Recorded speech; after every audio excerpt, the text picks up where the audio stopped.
Salam sehat. Saudara-saudari yang dikasihi oleh Tuhan, sebelum kita mendengarkan firman Tuhan, mari kita bersatu di dalam doa.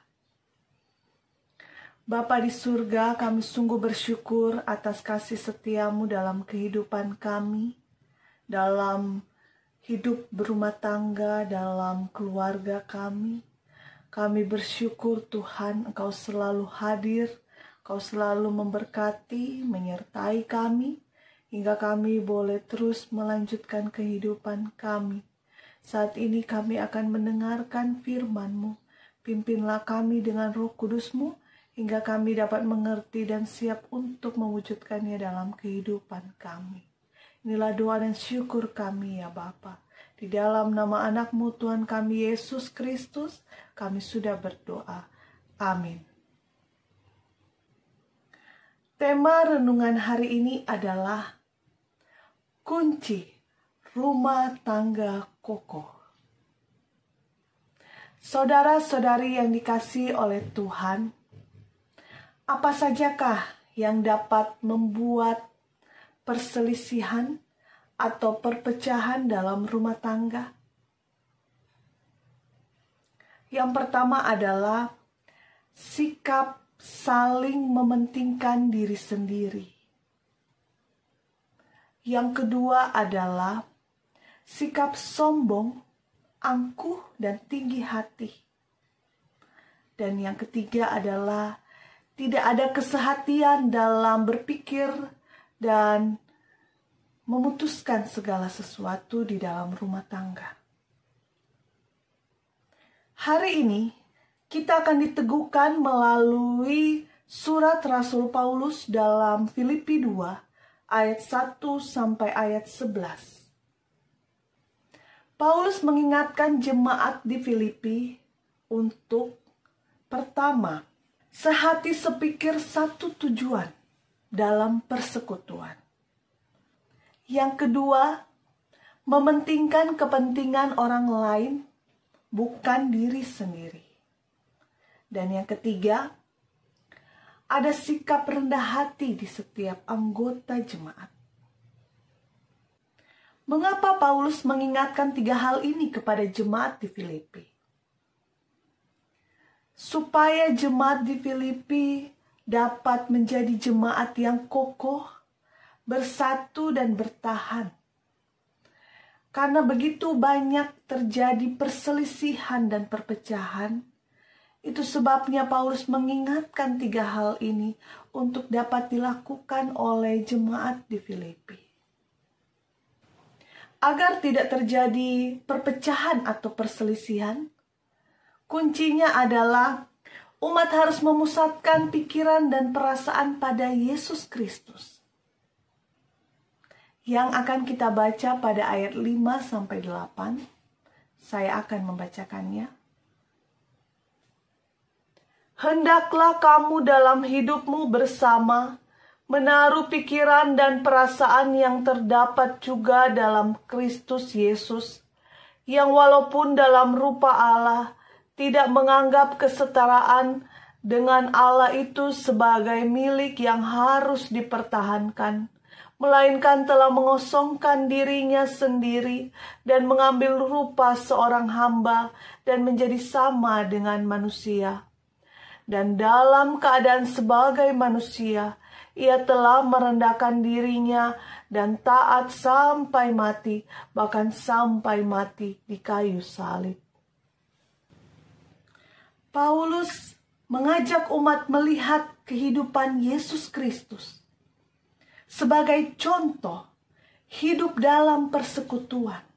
Apakah dalam rumah tangga kita sudah memusatkan hati dan pikiran kita pada Yesus Kristus? Jika ya, tentu ada sikap mengutamakan orang lain daripada diri sendiri. Contohnya, suami mengutamakan istri, istri mengutamakan suami. Begitu juga orang tua mengutamakan anak dan anak mengutamakan orang tua. Ada saling mengutamakan. Masing-masing tidak mengutamakan dirinya sendiri. Begitu juga ada sikap rendah hati. Seperti Kristus yang mengosongkan dirinya, taat sampai mati di kayu salib. Begitu juga dalam rumah tangga, setiap anggota keluarga punya sikap rendah hati. Jika orang tua melakukan kesalahan, orang tua tidak enggan untuk meminta maaf. Jika anak juga melakukan kesalahan, anak juga tidak enggan untuk meminta maaf. Anak mau menghormati orang tua, begitupun sebaliknya. Orang tua menghormati apa yang anak inginkan. Ada kesehatian dalam berpikir, merasakan sesuatu dan memutuskan sesuatu. Ada sikap saling pengertian. Tidak hanya untuk dimengerti. Itu adalah kunci dalam membangun rumah tangga yang kokoh dan kuat. Dengan memusatkan hati dan pikiran pada Yesus Kristus, kita akan kuat menghadapi apapun juga dalam rumah tangga kita.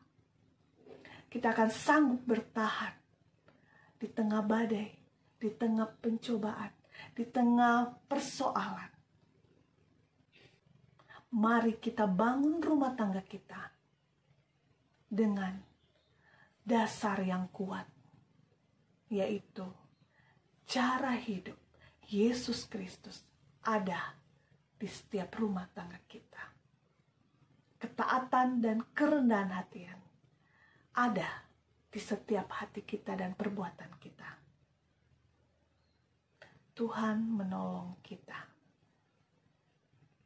Mari kita bersatu di dalam doa. Bapa di surga, ajar kami seperti-Mu, untuk rendah hati, untuk taat, untuk sehati sepikir. Kami tidak mementingkan diri sendiri. Kami tidak sombong, walaupun kami punya jabatan, kami punya materi, tapi kami mau merendahkan diri. Kami mau saling mendukung, saling mengasihi di dalam rumah tangga kami. Kami selaku suami, istri, anak, orang tua, kami mau merendahkan diri kami agar kami saling mendukung, saling mengerti, saling mengasihi di dalam rumah tangga kami.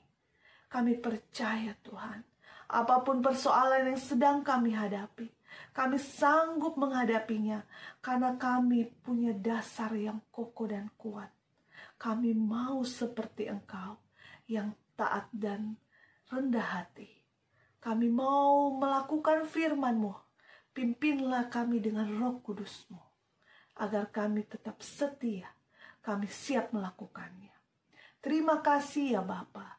Di dalam nama anak-Mu Tuhan kami Yesus Kristus, kami sudah berdoa. Amin. Sekian sapaan rohani hari ini. Tetap semangat. Tuhan Yesus memberkati.